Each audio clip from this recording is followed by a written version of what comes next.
Hey friends, how you doing? So there's no great time to talk about this subject matter, but we gonna have a discussion. Domestic violence.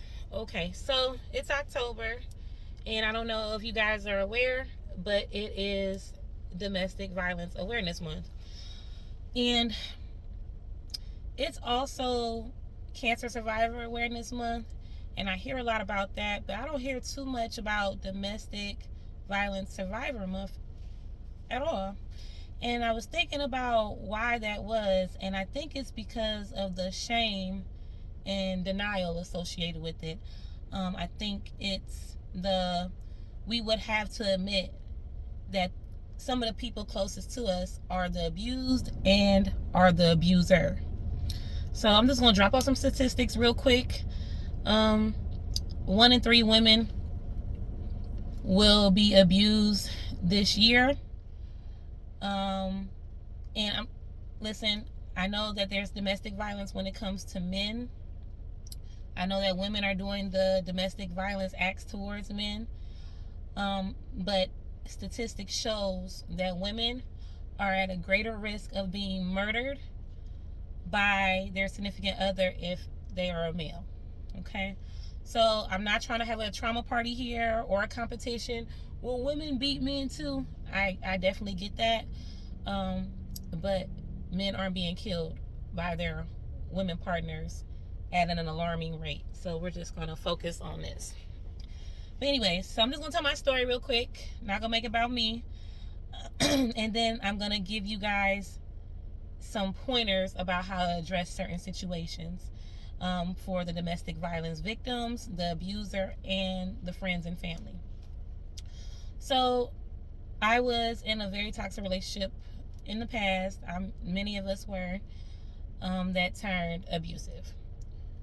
Physically abusive, emotionally abusive, psychologically abusive, all these things. The first red flag was the love bombing. So women, we hear this term all the time. The first 90 days was great. The honeymoon period, poems, gifts, letters, sweet nothings whispered in your ear, all these great things to get you to feel comfortable, to get you to put your guard down. After that, things started to shift drastically. I want you guys to be able to note and be able to identify when a woman is being abused, whether it's psychologically or physically. So, for the most part, I'm a pretty talkative person. I have my ways about me, whether you like them or not. It is what it is. But I'm a pretty talkative person.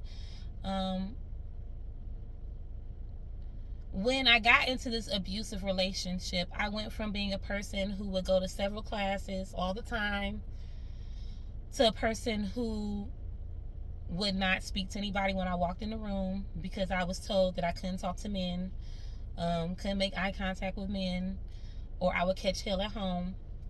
And so my personality shifted, and I didn't let anybody know what was going on at the time. And this is before any physical abuse. This was just psychological abuse if the person I was dating didn't feel like the relationship I had with the guy was appropriate, I had to cut them off, whether they was just platonic friends, to the point where if I was at a fitness class and I needed help understanding a move, if I would go to the male instructor and ask for help, I would catch hell at home. All these things. Started withdrawing myself from friends, started cutting off people who were in my life for a long time. We know the telltale signs, the red flags, right? Okay, all that stuff. So it was on again, off again, and during the off part, I started, you know how victims are. We overextend ourselves even when it's no longer our responsibility. So the said person I was dating at the time was going through some things psychologically with depression. Their money wasn't quite right. They had just lost a job, and the words suicide were being thrown around. So I was doing close to nightly check-ins. Would just drive past the person's house. Sometimes I would, like, if I would go to an event, I would go right immediately to that person's house afterwards. And And this night, I left an event and went to go check on this person, and it was all cool. And I was just making sure they were safe because they were saying some really disturbing things that they wanted to do. So fell asleep and then woke up to being hit with a pillow. And of course I'm scared, like what's going on? And this person starts screaming at me, starts throwing things at me, his controller, his Xbox controller, and all these things in relation to something that he saw on my phone. To this day, I still don't know what it was. So even though we were off, I was thinking to myself, okay, what did I do wrong? Because when you're a person who is a domestic violence victim, you are always ready to assume responsibility for whatever's going on in the household. Whether you did something wrong or not, you are ready to, like, you just want to make things right so that person won't be angry anymore. Okay. And that it led to something physical, to this person pushing me and kicking me out the house. Fine. And to the point where this person used to stay in a 2-family house. It got to the point where this person had his forearm around my neck, had dragged me to the ground, put his knee in my back, lifted me up, and I started to black out. And in those moments, I thought to myself, do I have enough money in my bank account to make sure that Tyler is financially good if I die? And I hear him scream, I'll fucking kill you. And again, I'm looking down the stairs of this 2-family home thinking like this is it. But he drops me and we both fall to the ground and we're both crying. And the crazy thing about being a domestic violence victim is you're easily wavered and easy to forgive. To the point where that same day, the things he was throwing at me, like he had broke his controller. I went to go buy him a new one. He didn't have any food in the house. I took him to breakfast, and I thought to myself, this shit is insane.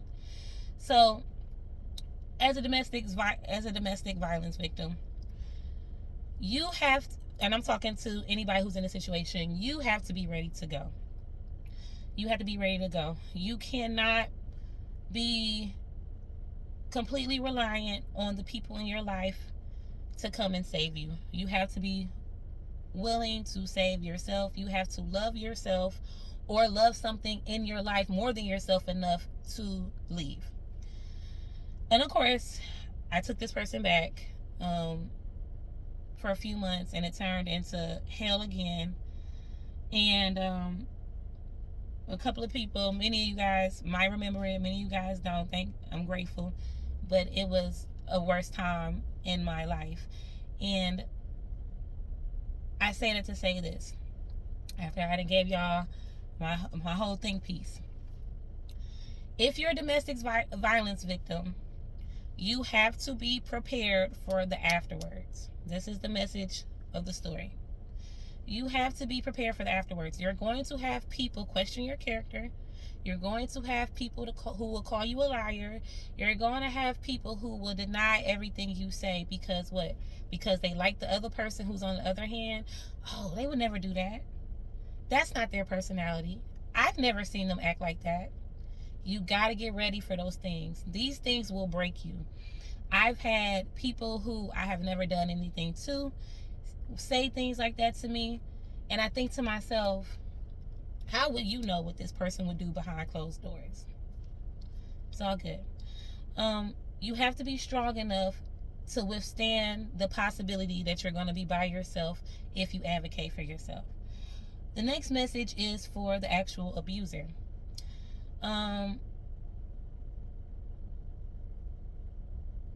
not even going to bash the abuser because life is going to life. The problem is when you want to be in denial and you don't want to seek help. If you know that you have an anger issue, if you know that you have emotional issues, if you know that you could possibly have a personality disorder, you have to be willing to seek help. Continuously being in denial, lying to yourself and to the people around you is either A, gonna place you in a position where you're gonna catch a case, or B, place you in a position where you just constantly have to live behind a mask and a shadow, which I can't imagine is a place where you want to be. This message is for the people in the lives of the abuser and the abusee. If you are friends to the abuser, don't enable them. I kind of have an issue with this group of people the most, because it's the people who don't want to get involved. It's the people who you just have a blind loyalty to this person because they're your friend and you don't want to hold them accountable. Men have to hold men accountable. Your authority and your power when you're speaking to another male can be felt better than when a woman is trying to convince a man to do something. So if you hear a woman say, he did this to me, he did that to me, give her the benefit of the doubt.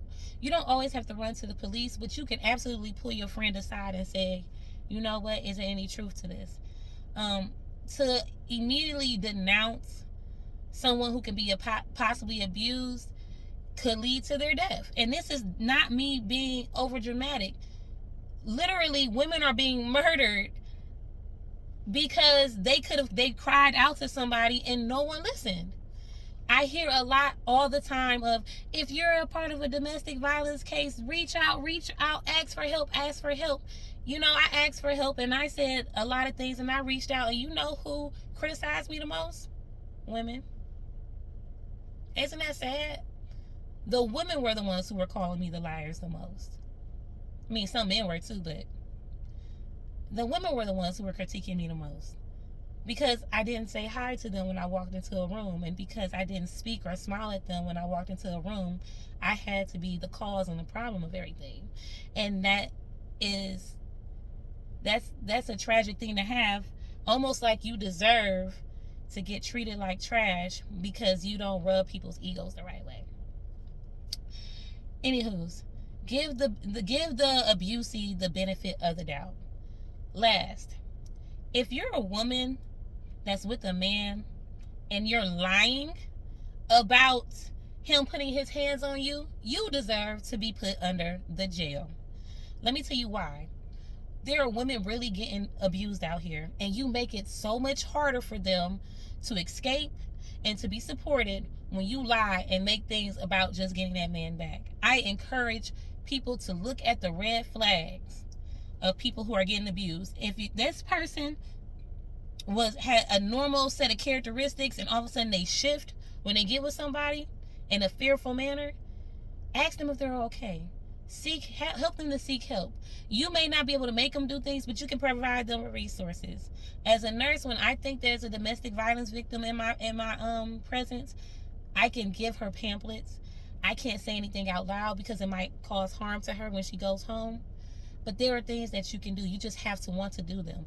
Turning a blind eye on things anymore just so you won't be involved, I definitely get. No one wants to be anybody's drama.